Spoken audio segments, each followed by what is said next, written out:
ಪ್ರಿಯ ವೀಕ್ಷಕರೇ ನಮಸ್ಕಾರ. ಇದು ನಿಮ್ಮ ನಾಣಿಕೇರಿ ನ್ಯೂಸ್. ನಾನು ನಿಮ್ಮ ಜೀವಿ ಸುಬ್ಬರಾವ್. ವಿಜಯನಗರ ಜಿಲ್ಲೆ ಹೊಸಪೇಟೆ ತಾಲೂಕಿನ ಮರಿಯಮ್ಮನಹಳ್ಳಿಯಲ್ಲಿ ರಾಜ್ಯ ಮಟ್ಟದ ಕುಸ್ತಿ ಪಂದ್ಯಾವಳಿಗೆ ಚಾಲನೆ ನೀಡಲಾಗಿದೆ. ಕುಸ್ತಿ ಪಂದ್ಯಾವಳಿಯ ನಿಮಿತ್ತ ಆಕರ್ಷಕ ಶೋಭಾಯಾತ್ರೆಯು ನಡೆಯಿತು. ರಾಜ್ಯ ಮಟ್ಟದ ಕುಸ್ತಿ ಪಂದ್ಯಾವಳಿಯಲ್ಲಿ ಸುಮಾರು 14,000 ಮಕ್ಕಳು ಭಾಗವಹಿಸಿದ್ದರು.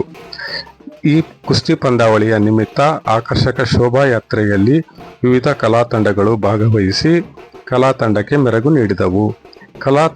ಕಲಾ ತಂಡಗಳಾದ ತುಮಕೂರಿನ ಕಿನ್ನರಿ ಜಾನಪದ ಕಲಾ ಟ್ರಸ್ಟಿನ ಮಹಿಳಾ ವೀರಗಾಸೆ, ಚಿಲಿಪಿಲಿ ಗೊಂಬೆ, ಗಾರುಡಿಗ ಗೊಂಬೆ, ಪೂಜಾ ಕುಣಿತ ಹಾಗೂ ಜಕ್ಕಲಿ ತಂಡ, ಸೋಗಿಯ ವೀರಭದ್ರೇಶ್ವರ ಸಮಾಳ ತಂಡ, ಹುಂಡನಾಯಕನಹಳ್ಳಿಯ ಡೊಳ್ಳು ಕುಣಿತ, ಗಾದಿಗನೂರಿನ ರಾಮತಾಶಡೋಲ ಹಾಗೂ ಹರಪನಹಳ್ಳಿಯ ಹಗಲು ವೇಷಗಾರರ ತಂಡಗಳು ಮೆರವಣಿಗೆಯಲ್ಲಿ ಪಾಲ್ಗೊಂಡು ಮೆರುಗು ತಂದವು.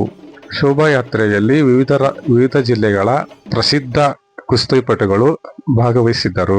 ಅಲ್ಲದೆ ಸಾವಿರಾರು ವಿದ್ಯಾರ್ಥಿಗಳು, ಜನಪ್ರಿಯ ಕುಸ್ತಿಪಟುಗಳು ಮೆರವಣಿಗೆಯಲ್ಲಿ ಪಾಲ್ಗೊಂಡು ಆಕರ್ಷಕವಾಗಿ ಪಟ್ಟಣ ಪಂಚಾಯಿತಿಯಿಂದ ಕ್ರೀಡಾಂಗಣದವರೆಗೂ ನಡೆಯಿತು.